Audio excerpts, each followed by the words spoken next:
हर्षित landmark, सपनों का घर जैसा आप चाहते हैं हम बनाते हैं। 1, 2 एवं 3 BHK ready position flats. Call 982732। और दिन भर की मध्य प्रदेश की बड़ी खबरें विस्तार से आपको दिखाते हैं। शासकीय सेवकों को पदोन्नति देने के संबंध में भावी नीति निर्धारण के लिए अजाक्स और सपाक्स के प्रतिनिधियों के साथ एक बैठक आज हुई है, जिसमें गृह मंत्री डॉक्टर नरोत्तम मिश्रा ने कहा कि शीघ्र ही मंत्री समूह के तमाम सदस्य साथ बैठकर इस पर कोई फैसला कर लेंगे। इस मामले में लगातार 2 बार अजाक्स और सपाक्स के प्रतिनिधिमंडल के साथ बातचीत हो चुकी है। पदोन्नति नियम 2002 और पदोन्नति के नए नियमों पर तुलनात्मक रूप से विस्तार से बिंदुवार चर्चा की गई। दोनों ही पक्षों ने मंत्री समूह के सामने अपने अपने विचार रखे, सुझाव भी दिए। इस बैठक में सहकारिता मंत्री अरविंद भदौरिया, स्कूल शिक्षा मंत्री इंदर सिंह परमार मौजूद थे।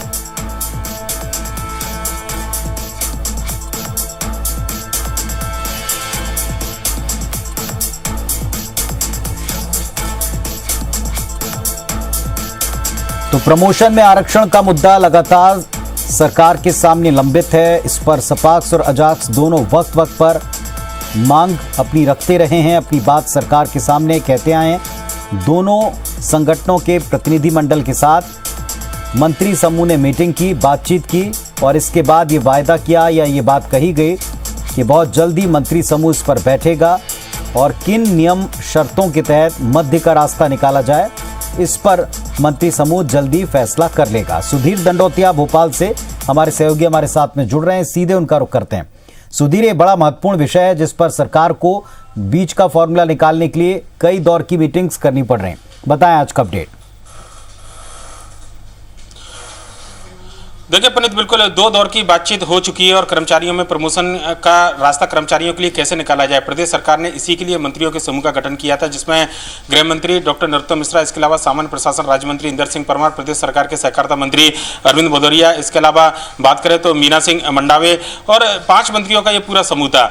2 समूह की बैठक के बाद में जो अब तक सामने निकल कर आई है, उसमें जो बात थी लगभग सहमति बनती हुई नजर आ रही है।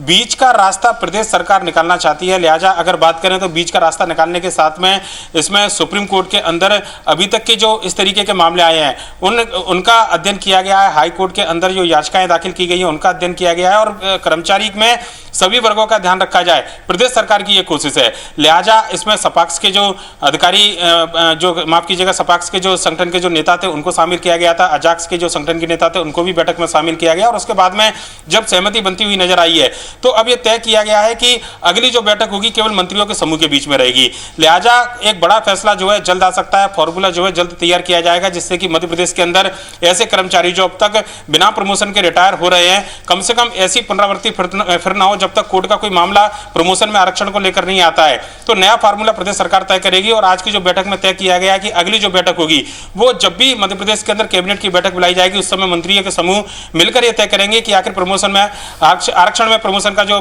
मामला है, प्रमोशन में आरक्षण का माफ कीजिएगा, वो क्या हो और उसका फार्मूला कैसे तय किया जाए। पुनीत, चलिए, तो क्या और किस फॉर्मूले के तहत प्रमोशन में आरक्षण दिया जाएगा, केवल इस बात का निर्धारण बचा है जिसको लेकर शुरुआती दौर पर मीटिंग हो चुकी है, बातचीत हो चुकी है। शुक्रिया आपका इस अपडेट के लिए।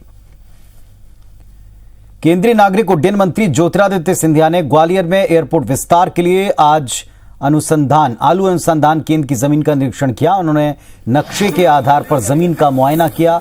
एयरपोर्ट अथॉरिटी ऑफ इंडिया के अफसरों को अपने विचार और सुझाव बताए। सिंधिया ने कहा कि ग्वालियर एयरपोर्ट का विस्तार उनका ड्रीम प्रोजेक्ट है, क्योंकि उनके स्वर्गीय पिता ने इस बात का स्वप्न देखा था। सिंधिया ने कहा कि इस विमानतल का नाम उनकी दादी के नाम पर रखा गया, इसीलिए इसका आधुनिकीकरण करना मेरा कर्म है। सिंधिया ने कहा कि केंद्रीय कृषि मंत्री के प्रयासों से आलू अनुसंधान केंद्र की कई एकड़ जमीन को एनओसी मिल चुकी है। जल्दी ही नए आधुनिक एयरपोर्ट का निर्माण शुरू होगा। इसके पहले सिंधिया ने मांढरे की माता मंदिर में दर्शन किए। उन्होंने कहा कि मांढरे की माता मंदिर महत्वपूर्ण धार्मिक स्थल है, वो यहां हर साल आते हैं।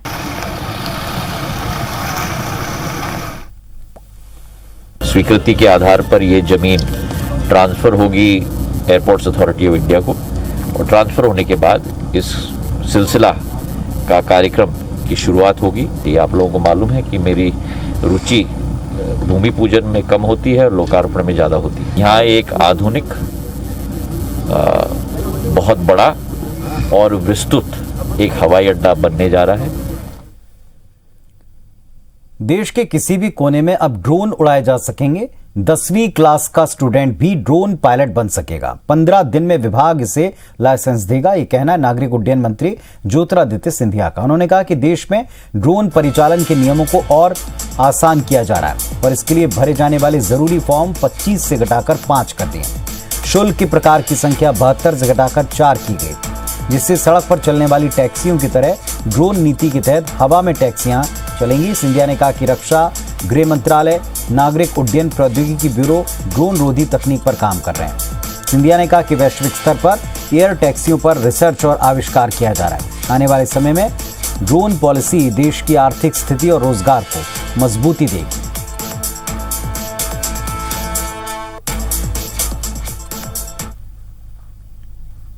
पच्चीस परमिशन से हमने खारिज करके केवल 5 तक सीमित कर दिया।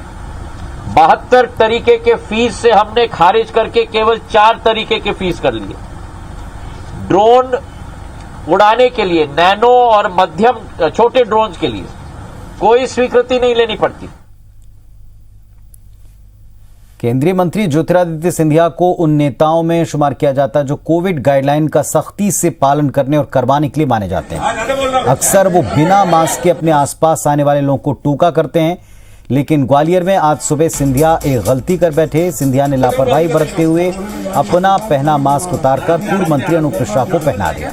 दरअसल सिंधिया सुबह अपनी कुलदेवी मांढरे माता के दर्शन करने पहुंचे थे, जहां उनकी मुलाकात पूर्व मंत्री अनूप मिश्रा से हुई। इस दौरान अनूप मिश्रा ने मास्क नहीं पहना हुआ था, तो सिंधिया ने अपना मास्क अनूप मिश्रा को पहना दिया, जबकि कोविड प्रोटोकॉल के मुताबिक यूज्ड मास्क का इस्तेमाल किसी दूसरे के लिए नहीं करते। वैसे सिंधिया ने डबल मास्क रखा था। ज्योतिरादित्य सिंधिया का ये वीडियो काफी वायरल हो गया। इस बात को लेकर कांग्रेस के प्रवक्ता के मिश्रा ने ट्वीट किया।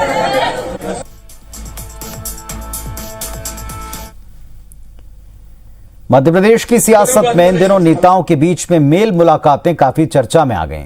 आज प्रदेश के गृह मंत्री नरोत्तम मिश्रा पूर्व नेता प्रतिपक्ष अजय सिंह के निवास पर गए, उन्हें जन्मदिन की बधाई दी। नरोत्तम मिश्रा का इस तरह अजय सिंह के घर जाना चर्चा का विषय बन गया।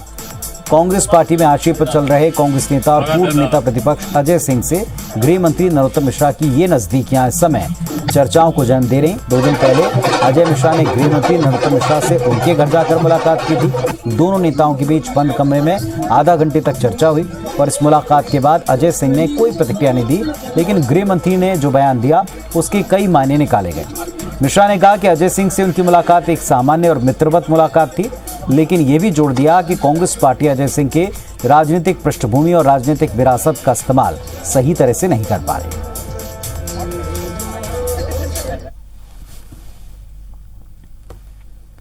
कांग्रेस नेता दिग्विजय सिंह ने एक स्टडी के हवाले से कहा है कि हिंदुओं के मुकाबले मुसलमानों की जन्म दर लगातार घट रही।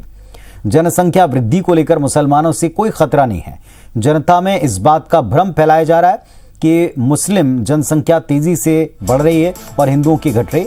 इस बयान को लेकर दिग्विजय एक बार फिर बीजेपी के निशाने पर आ गए। मंत्री विश्वास सारंग ने कहा कि दिग्विजय न सिर्फ हिंदू विरोधी बात करते हैं, बल्कि हिंदू विरोधी हैं भी। देवी देवताओं से लेकर हिंदुओं का अपमान करने की उनकी आदत हो गई।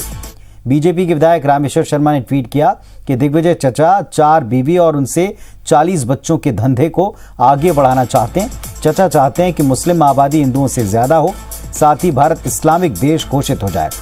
शर्मा ने यह भी लिखा कि मोदी हैं तो ये सब नामुमकिन है।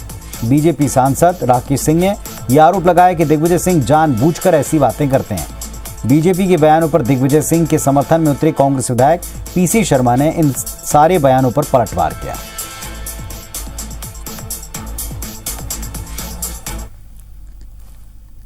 देखिए, दिग्विजय सिंह जी तो हिंदू विरोधी बातें करते हैं। बहुसंख्यक समाज का अपमान करना, बहुसंख्यक समाज को प्रताड़ित करना, हिंदू देवी देवताओं का मजाक उड़ाना, हिंदुओं को लगातार गलत ढंग से प्रस्तुत करना, ये दिग्विजय सिंह की आदत है। दिग्विजय सिंह जी शायद जानबूझकर इस तरह की बातें कहते और करते हैं ताकि देश में विभाजन हो, देश के भीतर लोगों में विभाजन हो। दिग्विजय सिंह चचा जान, तुम्हारे शासन और तुम्हारे पूर्वजों के शासन के कारण 4 बीवी 40 बच्चे पैदा करके विभाजन के से लेकर आज दिनांक तक लगभग 17 करोड़ से ऊपर की आबादी जो बढ़ी है, इस पर कभी आपने चिंता व्यक्त की है? रामेश्वर शर्मा को ये ध्यान रखना चाहिए, जब दिग्विजय सिंह जी मुख्यमंत्री थे 10 साल, तो कर्मवीर संस्था के लिए चंदा लेने आया करते थे मुख्यमंत्री के पास, पूरे साष्टांग दंडवत करके। ये सब हमने देखा है, क्योंकि हम उस समय विधायक थे और सब पूछते, और तुम जब राजनीति में पैदा नहीं हुए थे तब वो मुख्यमंत्री थे। मध्य प्रदेश में कांग्रेस ने बीजेपी सरकार पर 5000 से ज्यादा कार्यकर्ताओं पर मुकदमे दर्ज करने के आरोप लगाए थे, जिसके जवाब में गृह मंत्री ने कहा कि बदलापुर की शुरुआत तो कांग्रेस सरकार ने की थी। गृह मंत्री नरोत्तम मिश्रा ने खुद का हवाला देते हुए कहा कि कांग्रेस की सरकार ने उनके 18 कर्मचारियों को जेल भेजा था। पलटवार में पीसी शर्मा ने कहा कि जिन्होंने क्राइम किए थे उनको जेल भेजा गया, लेकिन बीजेपी सरकार उन लोगों पर भी मुकदमे दर्ज कर रही है जिनके यहां कांग्रेस नेता चाय पी लेते हैं। बीजेपी सरकार में सिर्फ बदलापुर और घपलापुर की राजनीति की जा रही।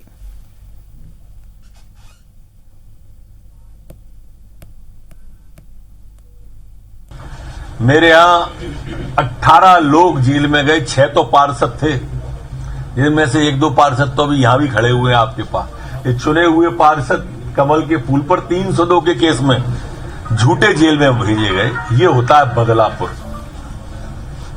बदलापुर ये नहीं होता है कि आप अधिकारी से अभद्रता करो, वीडियो आपके वायरल हो, वो केस लग जाए तो बदलापुर कहलाए।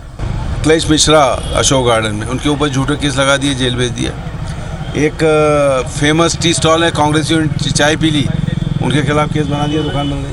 तो ये दो ही चीज़ चल रही है इनके यहाँ, बदलापुर और घपलापुर, घपले चल रहे हैं। केंद्रीय चुनाव आयोग ने जबलपुर हाईकोर्ट में एक आवेदन पेश कर कहा कि वो प्रदेश में पंचायत और निकाय चुनाव करवाने के लिए पूरी तरह से तैयार है, लेकिन उसके सामने कई दुविधाएं हैं। चुनाव आयोग ने कहा कि वो अक्टूबर में पंचायत चुनाव चाहते हैं, लेकिन राज्य सरकार कोविड का हवाला देकर नवंबर के बाद चुनाव करवाना चाहती है। आयोग ने हाईकोर्ट से मांग की कि वो स्थानीय निकायों में आरक्षण से जुड़ी याचिकाओं पर जल्द निराकरण करें, या जिन निकायों के आरक्षण को चुनौती दी गई है उन्हें छोड़कर बाकी निकायों में चुनाव करवाने की अनुमति दे दें। हाईकोर्ट निकाय चुनाव करवाने के लिए जरूरी दिशा निर्देश जारी करें। मामले में आगामी दिनों में सुनवाई हो सकती है। म्यूनिसिपल काउंसिल के चुनाव घोषित करते हैं तो रिजर्वेशन से संबंधित इतनी याचिकाओं में अंतरिम राहत है, और बीच में स्टे एक के बाद एक मिलते चले जाते हैं, तो वो पूरी चुनाव प्रक्रिया प्रभावित हो। सरकार ने ये कहा है कि तीसरी लहर की आशंका है, इसलिए नवंबर तक इसको डेफर कर दें। तो ये दोनों ही लेटर्स हम कोर्ट के समक्ष रख रहे हैं। आयोग की तरफ से अक्टूबर माह में पंचायत चुनाव के लिए मंशा रखी गई थी। अब इस पे अंतिम निर्णय कमीशन को लेना है। चलिए देखते हैं बिग न्यूज। मधुकुंज अगरबत्ती प्रेजेंट्स बिग न्यूज। अगरबत्ती हो तो मधुकुंज।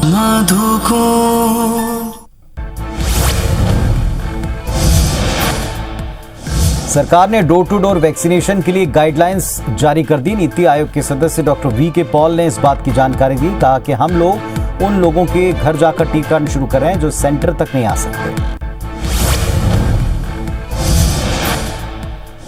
कोरोना से हुई मौत के लिए मुआवजे की घोषणा पर सुप्रीम कोर्ट ने केंद्र सरकार की सराहना की। कोर्ट ने कहा कि विपरीत परिस्थितियों में भारत जो कर पाया वैसा और कोई देश नहीं कर सका। कोर्ट ने कहा यह खुशी की बात है कि जिन लोगों ने पीड़ा झेली उनके आंसू पोंछने के लिए कुछ किया जा रहा है। जम्मू कश्मीर में उरी के नजदीक रामपुर सेक्टर में आज सुरक्षा बलों को बड़ी कामयाबी मिली। सुरक्षा बलों ने सीमा पार से घुसपैठ की कोशिश करते 3 आतंकियों को ढेर किया। इसके बाद बड़ी मात्रा में हथियार भी बरामद हुए हैं।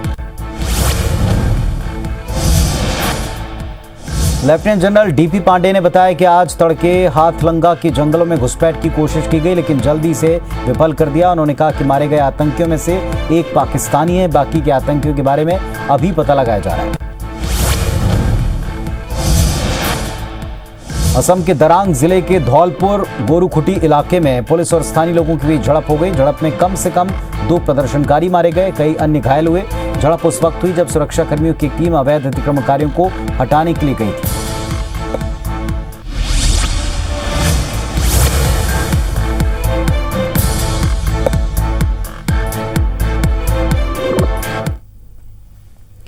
चलिए कुछ और खबरें देखते हैं। जबलपुर में कोर्ट के निर्देश पर नगर निगम के अमले को जर्जर मकान तोड़ना भारी पड़ गया। मौके पर मौजूद वकीलों के एक समूह ने अतिक्रमण दस्ते के मुखिया उपायुक्त वेद प्रकाश चौधरी के साथ मारपीट कर दी। इतना ही नहीं, मारपीट कर रहे वकीलों ने उपायुक्त वेद प्रकाश को बीच सड़क पर जमकर दौड़ाया, उनके कपड़े फाड़ दिए। दरअसल जिला कोर्ट के निर्देश पर अतिक्रमण विरोधी दस्ता जहांगीराबाद इलाके में बने जर्जर मकान को गिराने गया था। जिन मकानों को तोड़ना था, निगम की टीम उसका मुआयना कर रही थी और इसी बीच वहां रहने वाले लोगों के साथ मौजूद वकीलों की नोटिस न देने की बात को लेकर वेद प्रकाश चौधरी से बहस होने लगी। देखते देखते बात इतनी बढ़ गई कि वहां मौजूद वकील निगम उपायुक्त पर टूट पड़े और मारपीट शुरू कर दी। वकीलों का कहना है कि कार्रवाई से पहले कोई नोटिस नहीं दिया, उल्टा निगम उपायुक्त ने लोगों से मकान न तोड़ने के एवज में लाखों रुपए की मांग कर डाली। विरोध करने पर लोगों से बदसलूकी की। दोनों पक्षों ने ओमती थाने में एक दूसरे के खिलाफ शिकायत की है।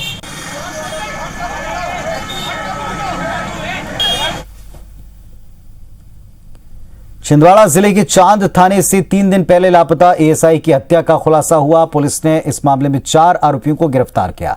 3 आरोपियों की तलाश अब भी जारी। बताया जा रहा है छिंदवाड़ा जिले की चांद थाने में पदस्थ एएसआई विजय बघेल बीते 20 सितंबर को अपनी ड्यूटी से अपने घर जैतपुर जाने के लिए निकले, लेकिन जब घर नहीं पहुंचे तो परिजन ने गुमशुदगी की रिपोर्ट चांद थाने में दर्ज कराई।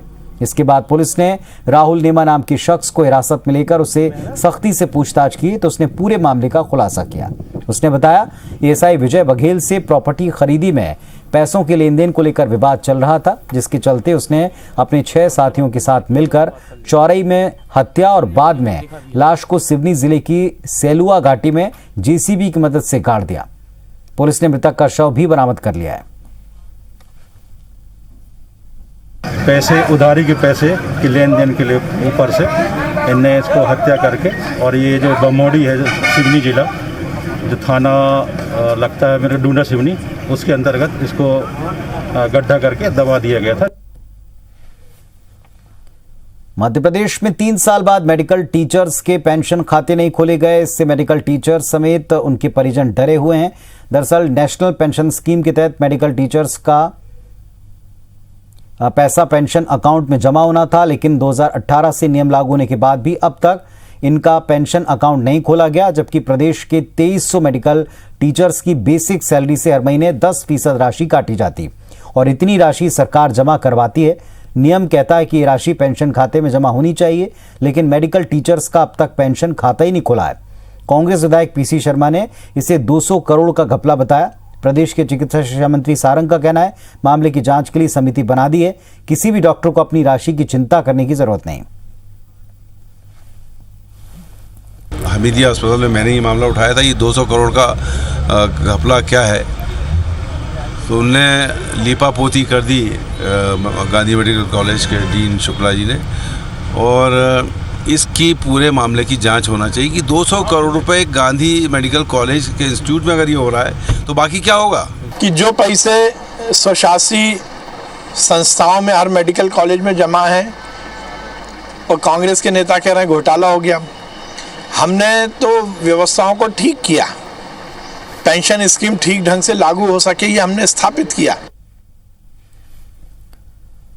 तो इस बुलेटिन में फिलहाल इतना ही। खबरों अपडेट्स के लिए आप देखते रहें IBC 24। नमस्कार।